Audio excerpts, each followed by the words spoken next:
I know many of you are familiar with the case of Karen Buckley, but I decided to do this video as it was requested by a subscriber, and so here it is. Glasgow is the most populous city in Scotland and is located off the banks of the River Clyde in west central Scotland. It was voted the friendliest city in the world in 2022, and people often relate the city's charter to the Irish ancestry of many of its residents.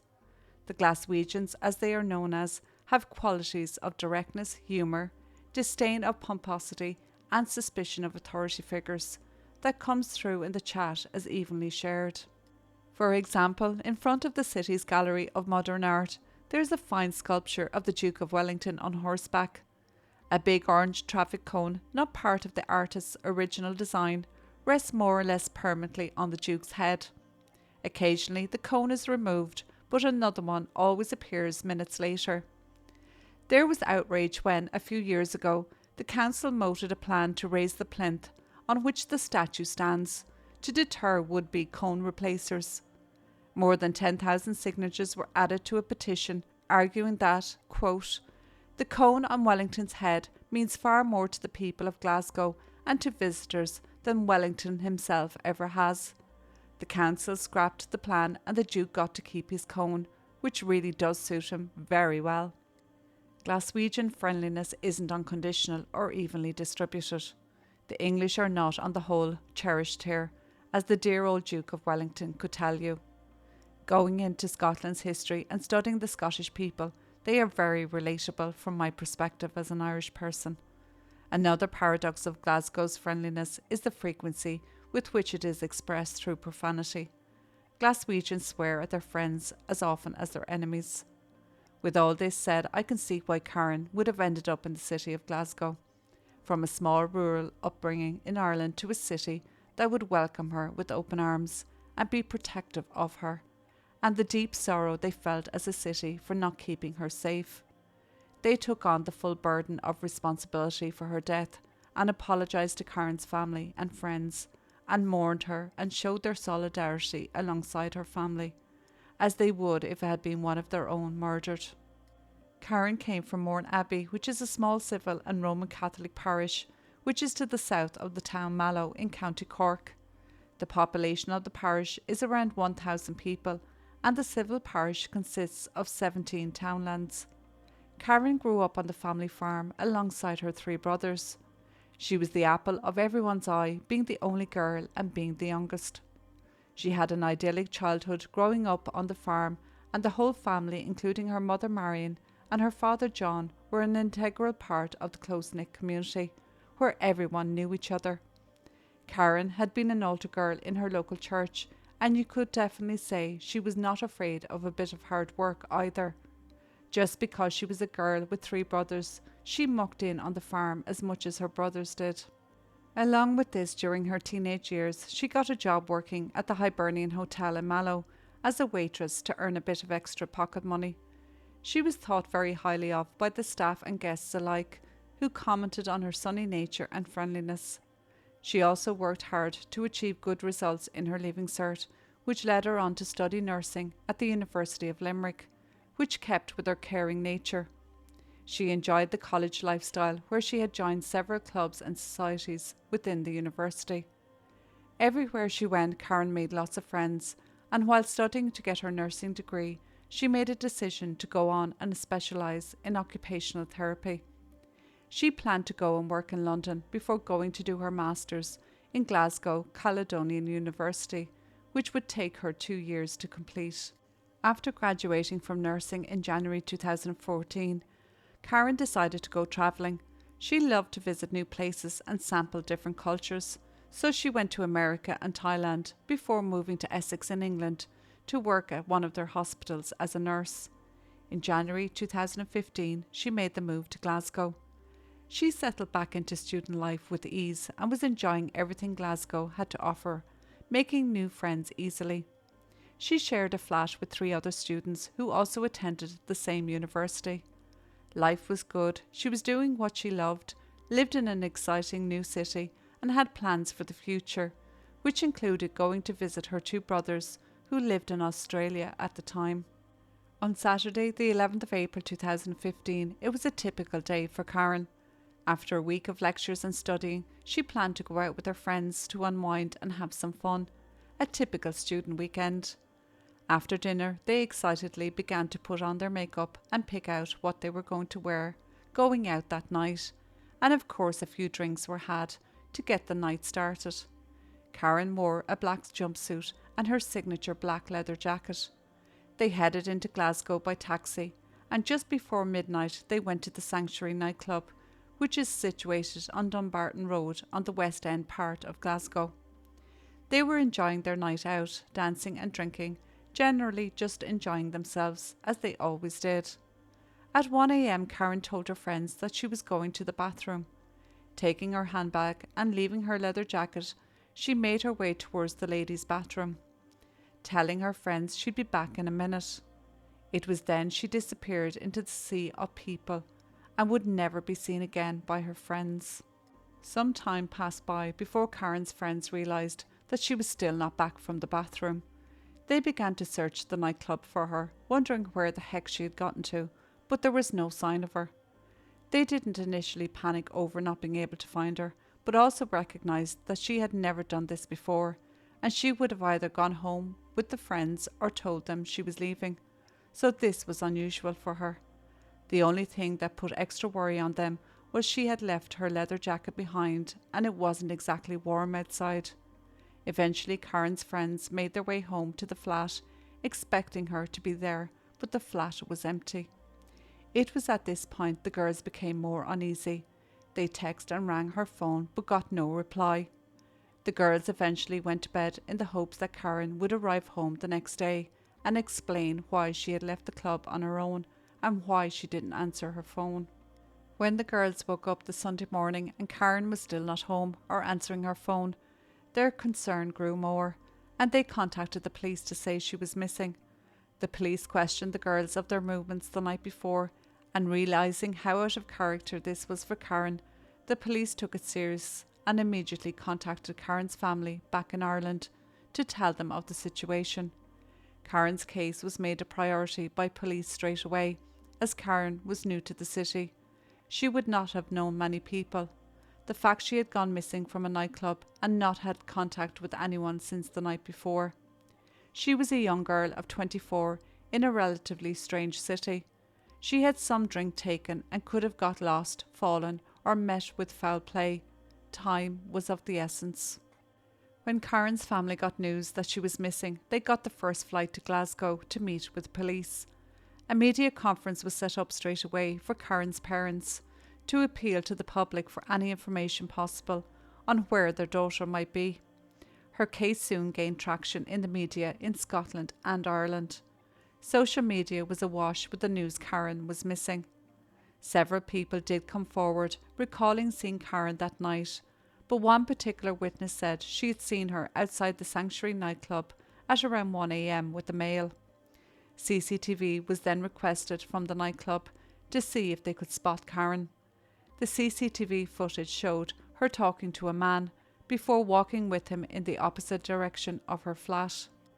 This footage made the police uneasy.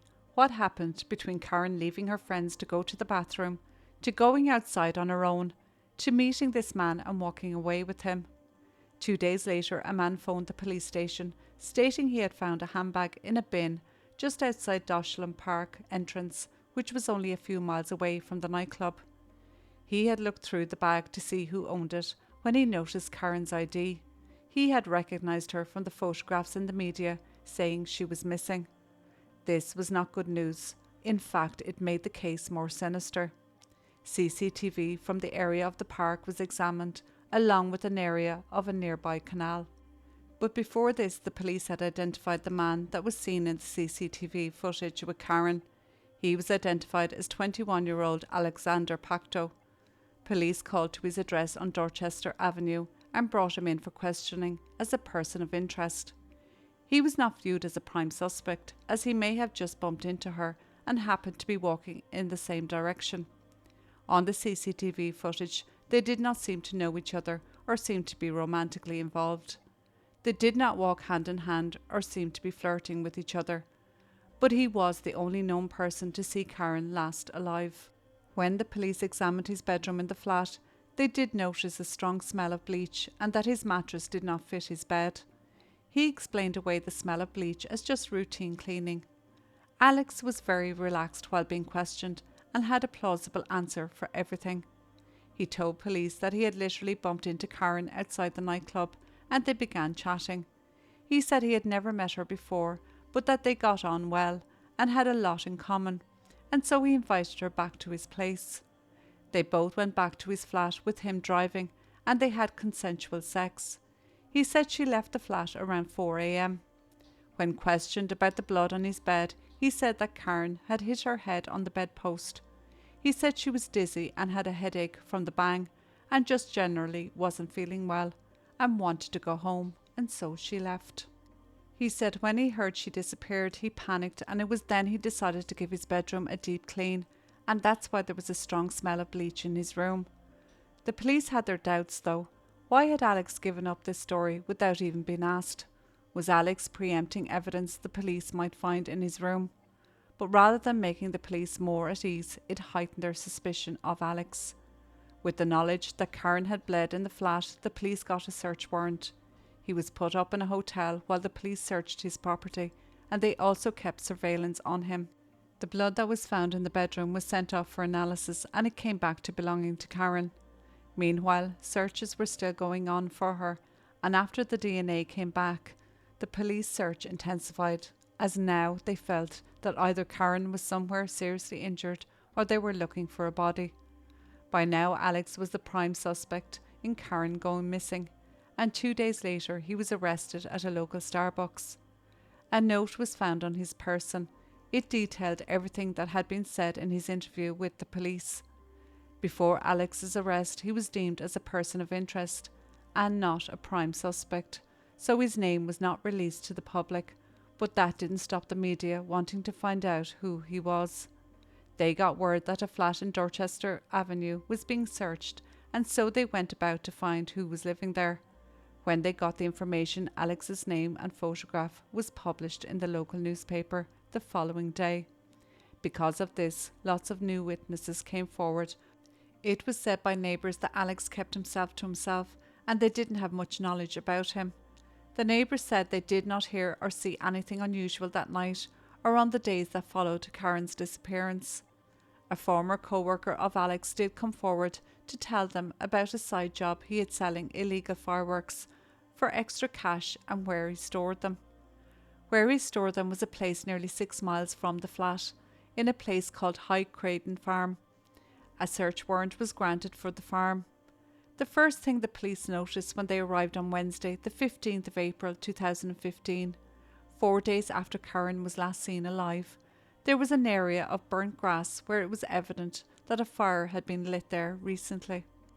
The police searched out buildings, hedges, ditches and fields, but when they entered one outbuilding that had been locked and chained, they found a large blue plastic barrel that had been covered with a sheet, a bicycle wheel and an old paper shredder in an attempt to conceal it. When the police removed the items and pulled it out of its hiding place, they opened it and what they found inside the barrel would never leave them. There was poor Karen pushed down inside of it. Police were able to identify the body as Karen's despite the damage to her body. Also, when the autopsy was carried out on the body, the pathologist was able to determine the cause of death. Karen was bludgeoned to death with what would be later recovered from the Forth and Clyde Canal near Alex's flat, a large wrench. Karen had sustained 13 blows to the head. Many defence wounds were also found on her hands and arms, which showed she fought for her life, but unfortunately her attacker was too strong for her. Once Karen's body was found and officially identified, her parents and siblings were informed of the tragic news. They were also informed that a suspect was arrested and that the police were now dealing with a murder inquiry. The people of Glasgow and Ireland were horrified. The Glaswegians surrounded the Buckley family with love and support, holding candlelit vigils in St. George's Square, memorials and several minutes of silence across the city. Karen's funeral was held back in Ireland at Mourning Abbey at St. Michael the Archangel Church on the 28th of April 2015, after her body was released. The church was packed to capacity inside as well as the grounds outside. Family and friends gathered, as well as people who didn't know the family, but who were touched by this terrible tragedy and wanted to show support for the Buckleys. Father Joe O'Keefe, who was the celebrant, said, quote, "In our view of life, death and childhood are poles apart. 24 years of age does not seem the right time to die. It does not seem to add up. Death is sad at any age. Our feelings of death are not always to the same degree." To us, Karen was a young woman, a friend. To her family, she was a cousin, a niece, a sister-in-law, a sister, a daughter, a child. It is most difficult for them, but in particular for Karen's parents, John and Marion, to associate the cradle to the coffin. One represents the beginning of life and the other represents the end. It is doubly sad when the two are so closely linked. Back in Scotland, Alex was in custody. The police were determined to know every detail about him, to have an understanding why he did what he did. Members of his family were questioned, along with his friends, to get a better picture of who he was and his life. He was born into a very well-off family, to a French father and a Scottish mother. He had 3 siblings. He wanted for nothing growing up and went to a private school, Kelvinside Academy, where he mixed with children from a privileged background. The future seemed very bright for Alex, but when his father's business failed and his parents' marriage broke down, he went to live with his mother in various council estates, and this to Alex was a major ego blow to him. Alex ended up on benefits, and this was a huge issue for him also. He was now working part-time, depending on the state, and living in a rundown flat with no prospects. He found the whole situation unfair. He did try and operate his own business, and this failed. He was involved in some petty crime. Most notably, he had a conviction for forgery.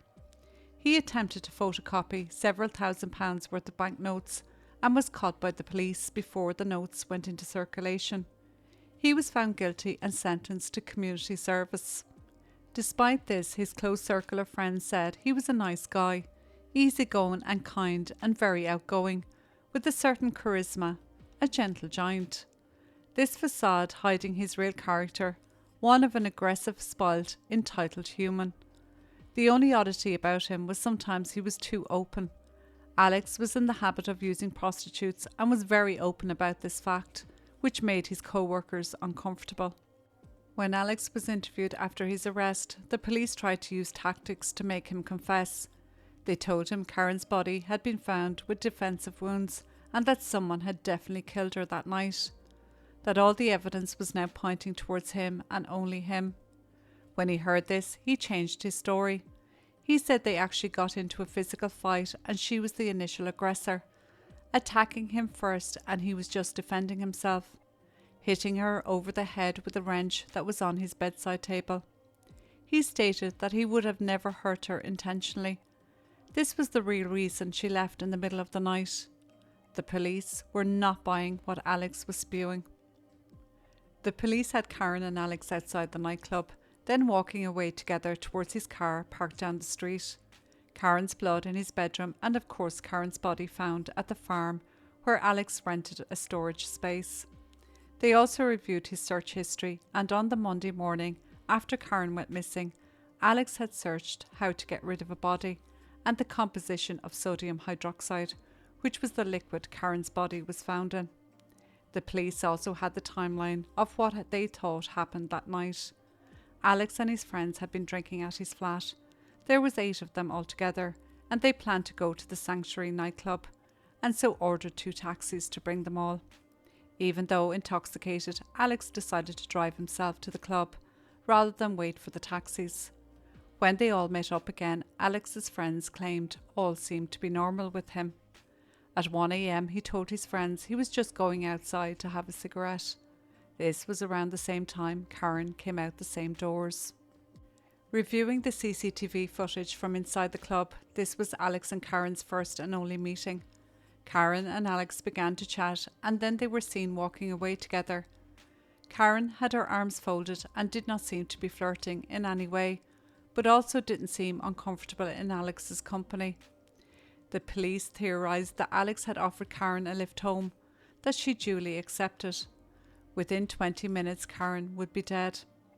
When they got to his car, Alex drove in the direction of Karen's flat, so initially she would not have felt any distress at this point and believed she was just getting a lift home. Eventually, though, Alex would take a turn onto a quiet street. The car was seen on CCTV parking up, and it stayed there for over 12 minutes. This is where Alex began his attack on Karen, the police believe. Once the attack was over and Karen was dead beside him, Alex drives around, probably trying to decide what to do next. He drove to the park and dumped her handbag into the bin where it would later be found. He then drove home and arrived there at around 2 a.m. He carried Karen's body into his flat and to his bedroom and wrapped her up in a sheet and went to sleep, with Karen's body lying on the floor beside him. The following morning, he woke up and began planning what to do with the body. He searched how to dispose of a body, and it was then he searched sodium hydroxide. He then left his flat, locking his bedroom door in case his flatmate went into his room and found the body. Alex drove to a local Home Depot and bought 6 litres of sodium hydroxide, a mask and gloves. He then went to a different store and bought 3 more litres of sodium hydroxide. Then, upon returning home with his flatmate still out, he put Karen's body into the bath and poured the sodium hydroxide in on top of her.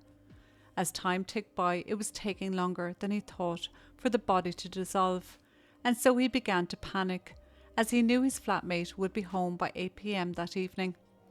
So to speed up the process, he made a large incision in the body from the neck down.